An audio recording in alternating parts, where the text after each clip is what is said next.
Hi gang, Rob here. It is the evening of 12 January 2017, coming to you tonight with a video that frankly is about 3 months late. But I have a really good explanation for that, and I'll get to it as the video rolls on. This is the story of a very special, to me, Bark River knife. It's none of the three you see here. I just sort of brought these out for a representation of some of my Bark River fixed blade collection. This is the Little Creek LT, a nice little 3-finger 2-inch blade A2, and this is my featherweight Fox River. You'll remember this from my most carried of 2016 video. Nice little 3 1/4 or so inch blade out of 83 thousandths Elmax, just a gorgeous little slicer. And this is my Jim Stewart designed first production run Springbok in 3V. These are probably the 3 Bark Rivers that I carry the most. I just love them, and I had an opportunity last September to attend the fall grind-in at Bark River. That's an event they hold 3 times a year, believe it or not, where they invite their customers into the shop for a couple days to make some knives with as much assistance or as little as we would like. We have their whole shop staff at our disposal and at our service, along with some custom knife makers, and we can use an existing model blade and handle blank, or we can start with a piece of hardened A2 bar stock and draw it out and make it from scratch, or we can start with a block of wood and make a handle. And it's just kind of whatever we want to do. It's just a great event. If you're a Bark River aficionado and you've never been to a grind-in, I really encourage you to go. Next one's coming up in March, I believe. I don't know if the roster is full for that or not. So last September I went. You guys saw a series of videos I did from that trip, one of which conspicuously missing my grind-in knife. You saw glimpses of it, if you'll remember, but tonight I'm bringing you the full video of my 2016 Bark River grind-in knife.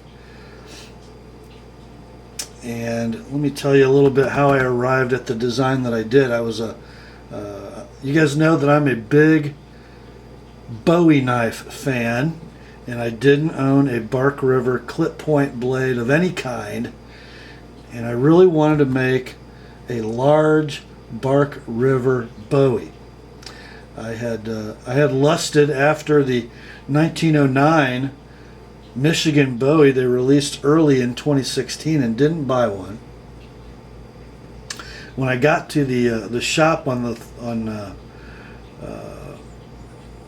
the Friday of the grind-in, and we were to grind on Saturday, I was sitting in Mike Stewart's office talking about what I was going to make. He asked me, "So, what are you going to make, Rob?" And I said, "Well, I want a big Bowie." And he said, "Well, how big's big?" I said, "I don't know, maybe 7 inches." He goes, "I thought you said big." I said, "Well, yeah, okay."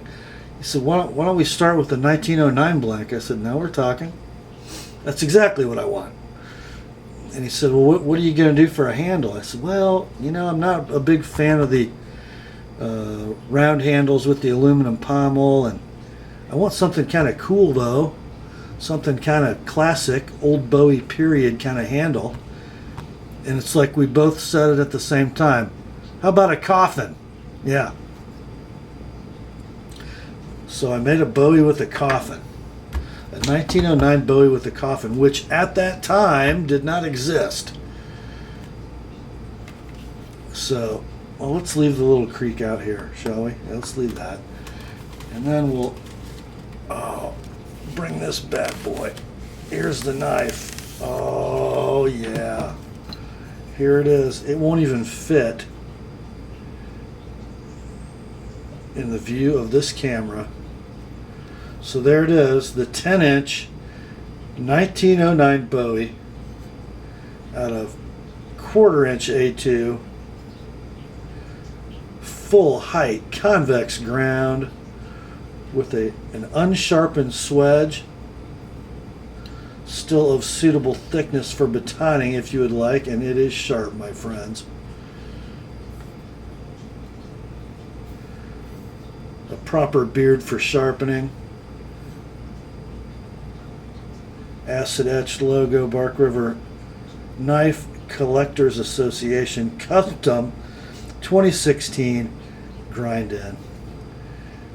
And here's the rest of it. Double quillion brass guard, 2 sets of 5 spacers surrounding a huge brass spacer, and then the pièce de résistance, a gorgeous chunk of desert ironwood burl,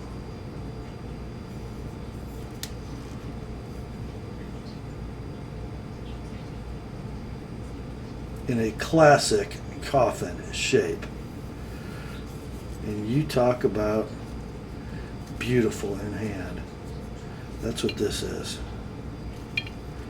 Oh.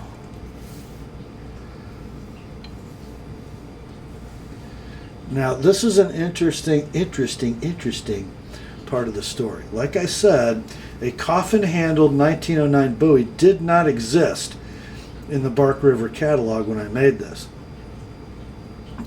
And here's how the handle came about. We said coffin. And I walked out into the shop on grind-in morning, and I looked at some coffin handle samples. And the first one I started to draw on this square block of desert ironwood burl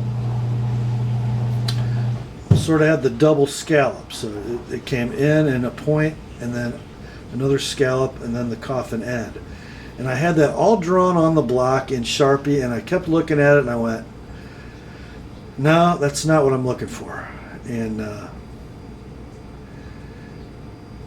that's when I ran into Mike Kovac. And Mike is sort of the, I don't know if his title is production manager, but he sort of runs the shop, he and Mike's son Jim. And Mike said, I think I got what you're looking for. He saw me sort of with a furrowed brow, and I was looking at my block of wood with that double scalloped handle, and he could tell I wasn't happy. He said, I think I got what you're looking for. Walk to my box with me. So we did. And he pulled out a pair of handle scales for a Bark River Rogue Bowie, which was sort of a very classic 19th century early style Bowie, and sort of when the French chef's knife became a clip point. That was the Rogue. So not much going on. No guard, very slender blade, a long and unobtrusive clip, and a very cool coffin handle. So I took that Rogue handle and scaled it up and drew this with a very gentle concave curve coming to the butt, and then just 3 simple facets, just a very slight palm swell. It's a big stick, but a very secure stick, and so gorgeous to look at, man. So I drew that out on the block, and the rest is history. Now, I just think this is hilarious.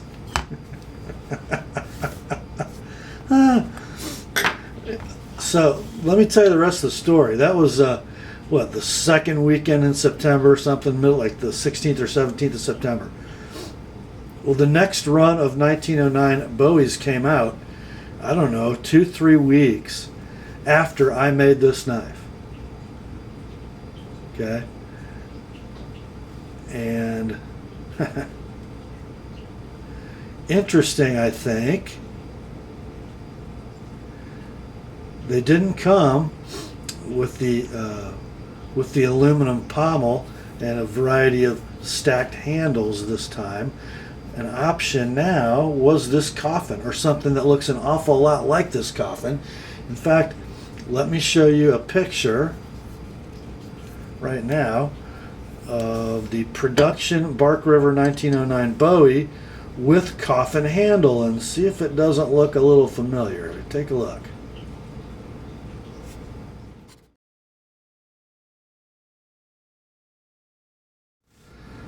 So yeah, now I'm not going to tell you that Rob Bixby showed up at the Fall Grind-In in September, and in early October Bark River stole my coffin handle design and put it on a production knife. I have a feeling the coffin was already on the drawing board, and that's why Mike sort of arrived at this idea of making a 1909 with a coffin handle at the same time I did. I gotta wipe this handle off. I'm pretty sure it was already in, at least on the drawing board, if not in production. But I think it's kind of cool that I didn't know that, and I spent an hour and a half that Saturday morning drawing this handle, and it came out almost exactly like the one Mike designed. I'm pretty proud of that, to tell you the truth. I had no knowledge, no connection whatsoever. But apparently, when my mind goes to work on something, at least in this case, it comes up with something pretty good, because Mike Stewart came up with the same thing. How about that? So I'm going to show you some video tonight about the making of this knife. This is my following it through the shop, and I will tell you, my intention when I showed up at Bark River was to basically make my own knife with help, assistance, and consultation from the staff at Bark River. But when I paid my $280 for my base knife, and I started adding brass and spacers, and then I bought a $100 piece of wood, and I was going to have this 10-inch Bowie knife on my mantle forever. I thought, you know what, I'm not going to screw this up. And as people in the shop, staff at the Grind-In, started looking at what I was making, trust me, they wanted to be a part of it. So here's sort of how it happened. Art is the handle guy, okay? Art is an itinerant pastor who works 4 days a week at Bark River, and he does all the complex handle work. So the stuff that doesn't come in as CNC handle scales, Art makes. So Art made the pocket for the partial tang of the knife, and he sort of rough fitted it together. And while we're talking about this, this is the reason that this video is so long in coming. When I got done, we were having dinner at the banquet on Saturday night, and this lanyard tube wasn't here. And you're going to meet a guy later in the video named Skittles. His name is Mike Kittle. But Skittles is, I think, the oldest Bark River employee that's not a steward. He was with Mike at Marbles, and he was with Mike the next week after he left Marbles in the barn at the Stewart compound working for the newly born Bark River knives. He knows how to do everything Bark River does, and he is a super, super neat guy and a hard worker. Skittles was involved. Josh Dabney, custom knife maker, he did all the rough shaping of the handle. And as I said, Mike Kovac, I just love Mike to death. He's such a great guy. So helpful, unbelievably helpful. He sort of steered me in the right direction of handle shape. He's the one who came up with the idea of the 10 black and red spacers surrounding that big brass spacer. So part of what makes this knife so striking is Mike Kovac. But Skittles and I were talking at dinner. He goes, man, if there's anything missing, it needs a lanyard tube. So We had breakfast on Sunday morning and went into the shop and added this tube. But the reason the video took so long is in the partial tang of this knife, there's a 1/8 inch hole, and if you looked at that picture closely of the production version, it has a brass pin going through that hole. My idea when I got home was to use the top of the rectangular slot that you'll see in the tang and do a 1/4 inch pin. So when I was in Bark River last week, I was talking to Mike and Jim about adding that, and Mike said, you know what, it's going to be cosmetic only because we're never going to find the exact top of that slot without making the whole oblong and ruining your piece of wood. So if you're not going to tie it to a tree and yank on the handle with the truck, you're never going to get this handle off.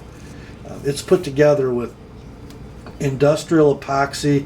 It fills that rectangular pocket, and it fills the voids from the rough milling of the pocket in the wood. It is not going anywhere. So we're leaving it like it is. So I was going to wait to make the video till that pin was installed, but we're not installing a pin. So this is it. Before we get to the making of my Bowie knife, which we named at the banquet the Word. It's the definitive word, I think, in 10-inch bladed Bowie knives. And it is sharp, so that's its name. Before we get to that, I just want to thank the people who are involved. First of all, I want to thank Mike Stewart for the hospitality and the openness to let 60 people run roughshod in his knife shop. With all kinds of safety risks, and you know what, it's just a great time. He fed us twice, he let us run around the shop and use his equipment, and it's just an amazing time. So thank you, Mike, for that. Also, I want to thank Jim Stewart. Jim sort of helped with some of the intricacies of attaching the handle to the blade. I want to thank Mike Skittles. You are awesome, and you guys are going to see a lot of him in the video. Also, Skittles' wife, Desiree. Desiree was responsible for the sheath on this knife, and she sort of runs the sheath department at Bark River. This comes right-handed, as all Bark River knives do. And Desiree on Sunday morning came in and made me a left-handed sheath. And check this out, guys. You can use this as a belt dangler, but the sheath itself is modular to the dangle in a very cool way. So this can just go through your belt, catch on this frog, run it through your belt. I guess I would do that in a cross draw fashion, okay? And then pull it out and you're ready to rock. So Desiree made me the left-handed sheath. Just watch how this frog snaps into the dangle. Isn't that cool? Just amazing. This is an in-house Bark River sheath, by the way. Also want to thank Josh Dabney, custom knife maker, for helping with the handle. And most of all, Skittles. Skittles did basically all the finishing work and the sharpening on this knife.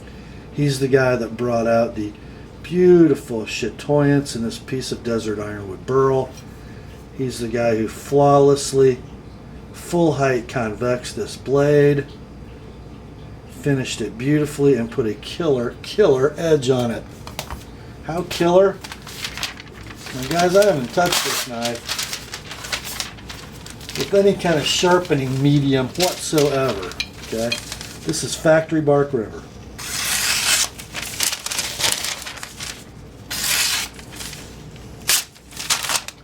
Just killing the Natural Shooter Supply catalog paper.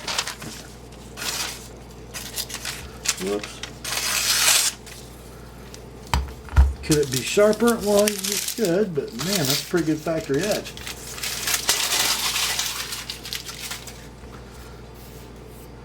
So now, oh my. Now let's take a look at some video of how this knife was made. It is absolutely my favorite knife that I own. So here you go, guys. We'll start with Art making the handle. All right, the selection is made. 1909 Michigan Bowie. Drilling my handle. Desert ironwood in a coffin shape. And we'll be using some brass pins. Okay, you probably noticed that I mentioned brass pins that we forgot. Actually, we didn't forget, it just wasn't going to be viable. So the brass pins are not going to show up in the knife, obviously. So now we're going to look at some video on how the handle's made. And I think I'm going to talk a little bit about, in this old piece of video, about drawing the handle on the block of the wood. There's no video of that, and I've already kind of explained it. So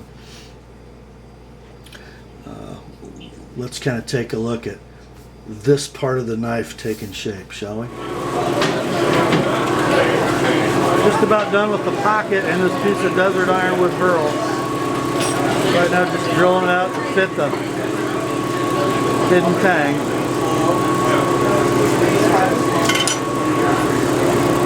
Almost there. Next step is we'll be drawing the shape of our coffin handle on that piece of wood and then rough sawing it. Okay, so we're going with a brass spacer and then red and black spacers on either side of the brass spacer in front of the desert ironwood burl handle. So we're going to stack them now. Okay, so here's our rough stack.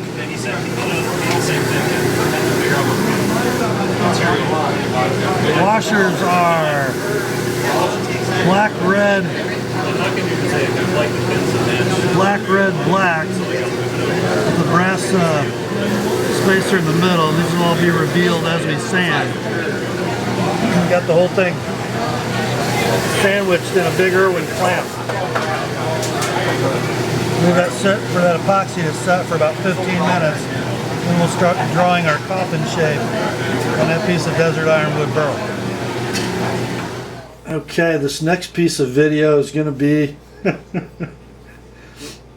waiting for epoxy to dry at Bark River Knives. Just sort of hanging out, watching the rest of the grind-in participants go about their business. And this is some interesting footage too, so take a look. So while we're waiting for our epoxy to dry, here's a good shot of the handle room full of rookies. Wood dust, micarta dust, acrylic dust in the air. Everybody following instructions, wearing their respirators. Not.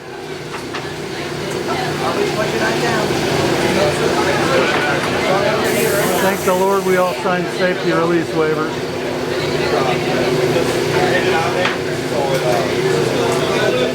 Okay, all the parts of the knife are there now, aren't they? So now it's time to go out into the grinding shop and watch Josh Dabney take this big honking chunk of wood and make it start to look like a coffin handle. And this is probably not, the most fluid you're going to see Josh. He's on strange equipment, standing at a grinder he's never used with a material he wasn't familiar with. But he did an awesome job, so check him out.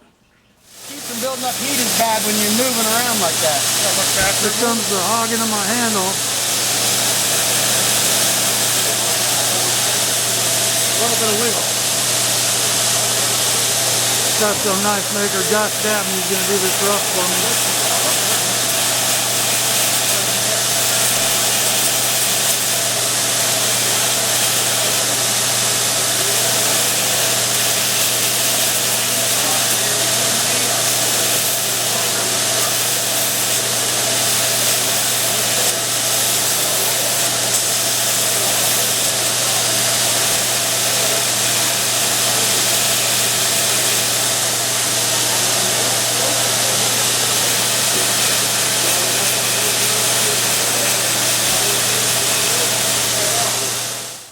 Okay, so Josh got us most of the way home on the handle. Now we got that part done, and then it was time for lunch.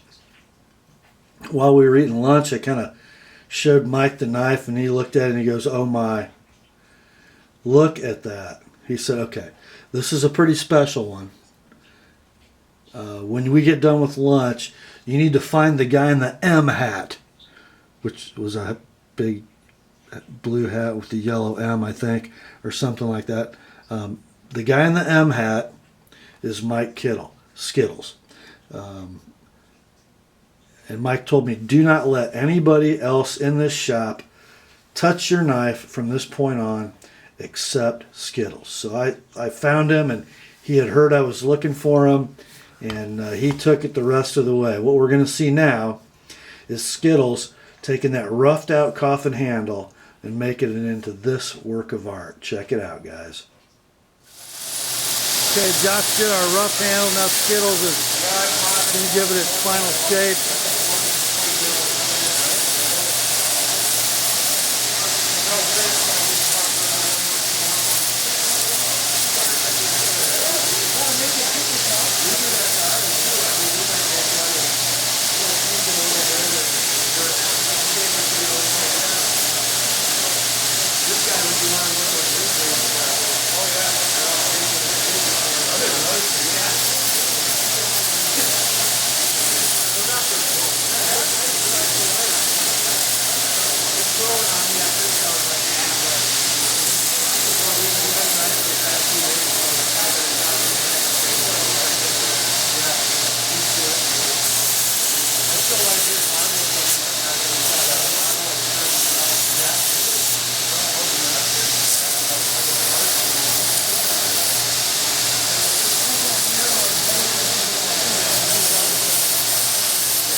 Alright, we're down to polishing the handle. Skittles got it looking amazing.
Just a thing of beauty.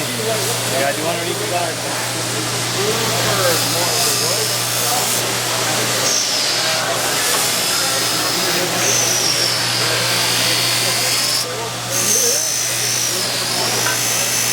So now we're finishing the back side of the guard.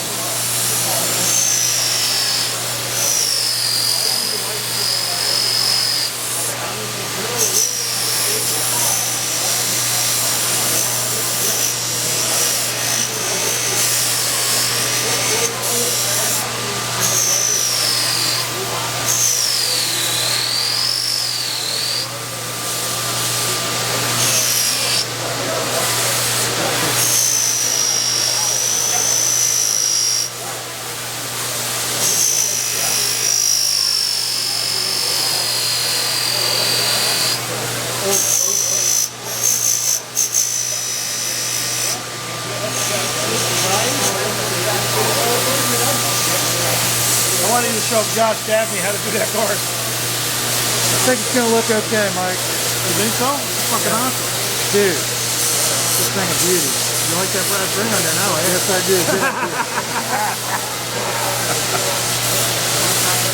Thank you. I would have went I like 2 colors. I would have went like 16 more.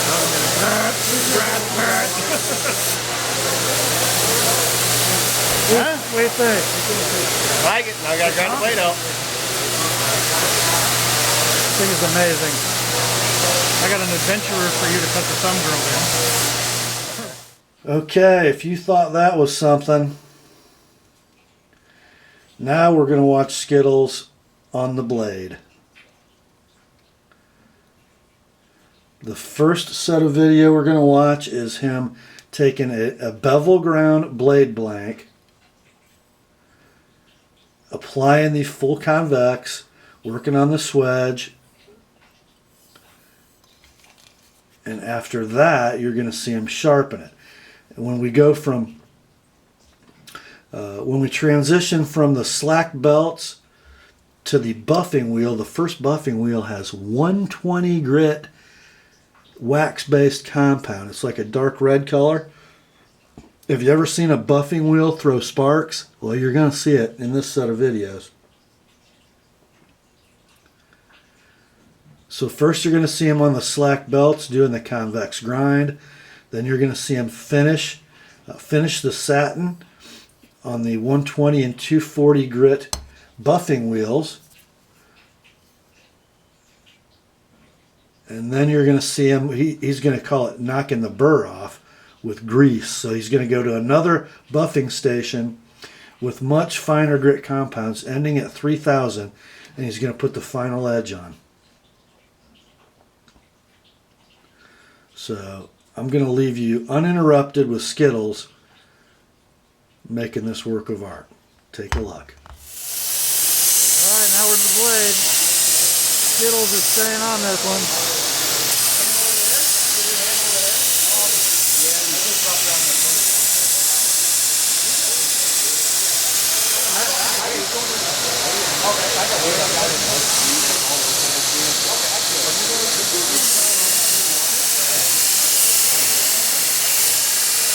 Find your way, Jim.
are you on 80 right now, Skittles? 80, yep. I'm at 80, 140, and 240.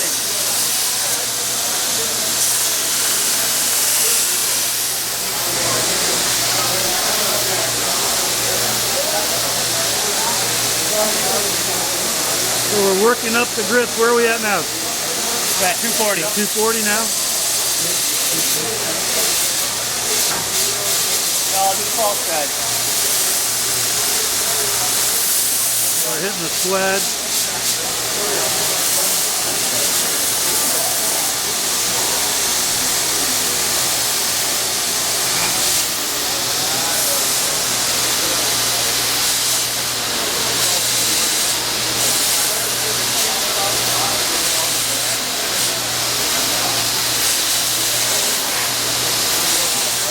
Now we're ready to run it through the wheels.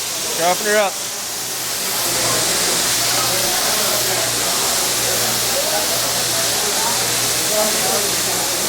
So we're working up the grits. Where are we at now? We're at 240. 240 now? I'll do false guide. We're hitting the sled.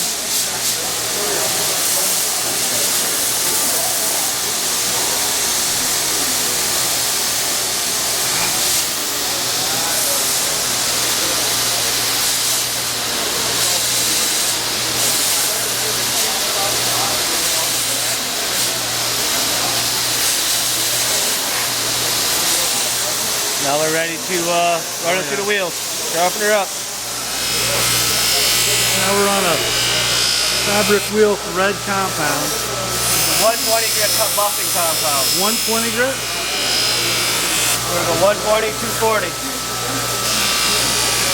And that'll finish the satin, right? Yep.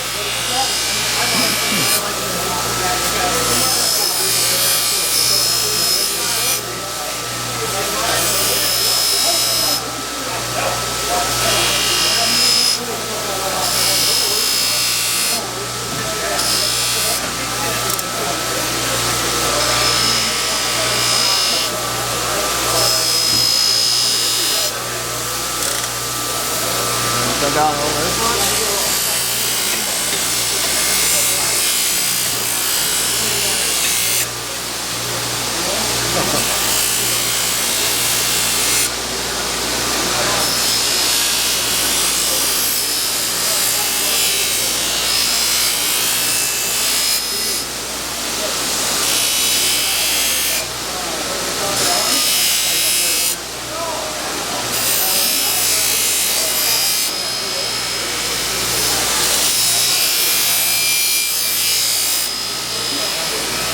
Now we're going to grease the burr off.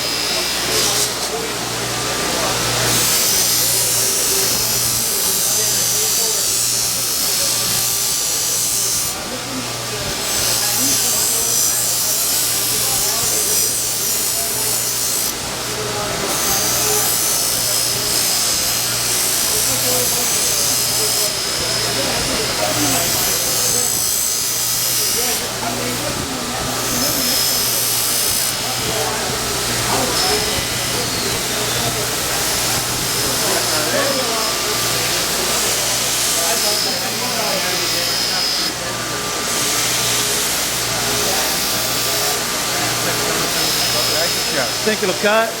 Oil chop. How'd you guys like those curls Skittles put in that piece of copy paper with this 10-inch Bowie? The guy is an absolute master artisan. We don't want to fill his head too full though. I don't think Mike wants to see Skittles get any ideas about starting his own custom knife business.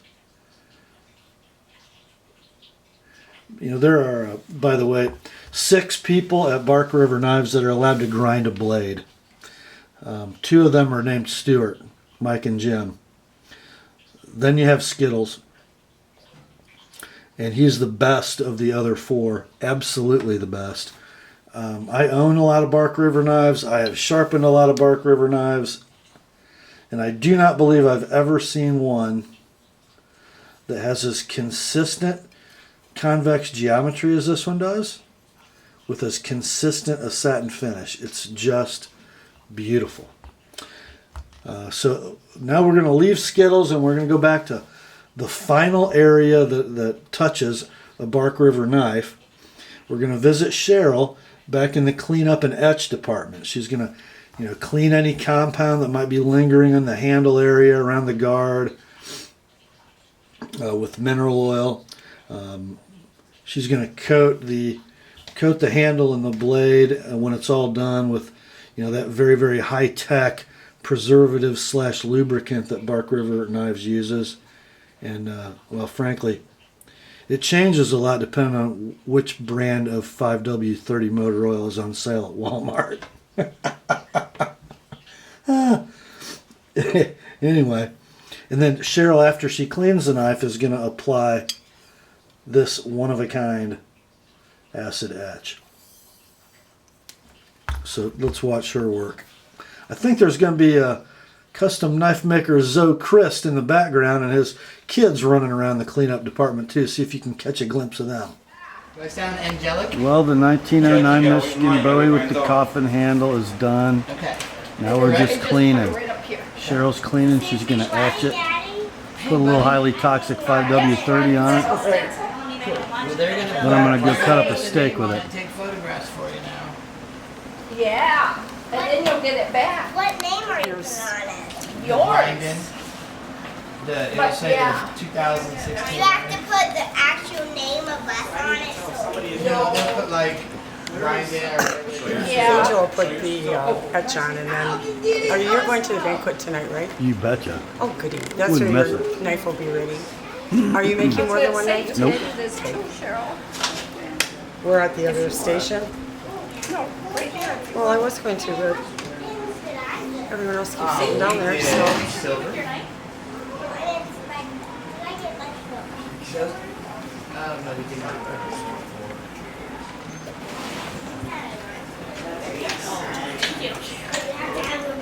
What am I putting on here for a number? Whatever's in next there. Number 25. So what you do is write Okay. the name, and then write the name and the number on this sticky. Okay. So mama.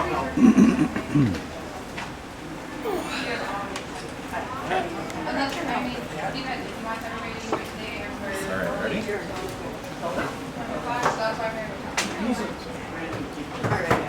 How'd we do, Zoe? What's that? How'd we do? I think we did good. Yeah. you want a screwdriver?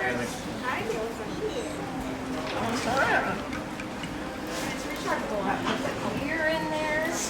My dad does this. Yeah. Every day. Hey, Angel, you know where the screwdriver Alright, let me see it. screwdriver is? If you look in that yellow thing. Oh, shoot. Here, let it go. Take a picture of you with your knife. Hold it up like this.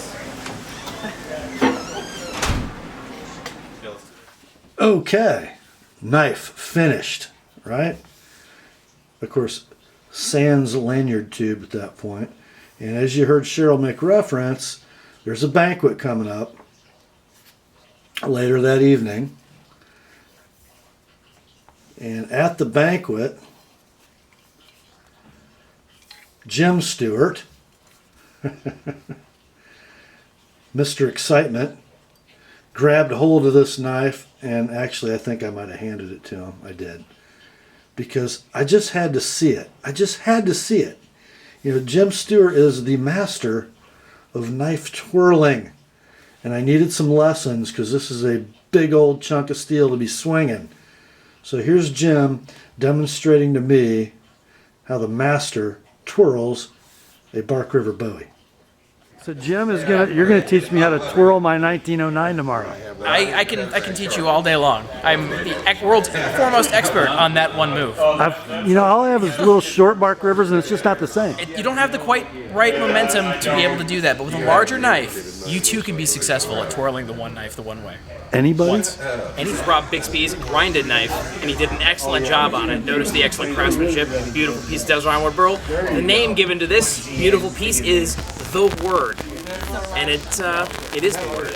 And I will twirl the Word. Oh my! Just like that, it has been blessed by the priests. Would you do that again, just one more time? I can, but do not ask too much of the gods. of the word. Tomorrow morning I will learn how to do that. You will, and I shall teach you. Thank you. Well, that's all of it, my friends. You saw it. Rob's 1909 coffin-handled Bowie, The Word, from start to finish. I probably should go out and, chop some wood with this or something, or maybe stab it into the chest cavity of a wild boar, or, find some bad guys to intimidate. I don't know. You guys remember a flaky old associate of Nothing Fancy back in the early days, a guy that made knives and sharpened knives named John Fitzen, kind of a weird dude. Well, he made some interesting knives, kind of jacked up, I think, but he did have one philosophy that applies to this one. He said, all my knives have survivability and fightability. I think this one might qualify. If you had to be lost in the woods with no hope of imminent rescue, and you got to have one cutting tool or one defensive tool all rolled into one, I don't think this would be a bad option. Not at all. Well, that's all for this one, my friends. Hope you like it. I know I do. Grace to you and peace from God our Father and the Lord Jesus Christ. And remember, the word is sharp.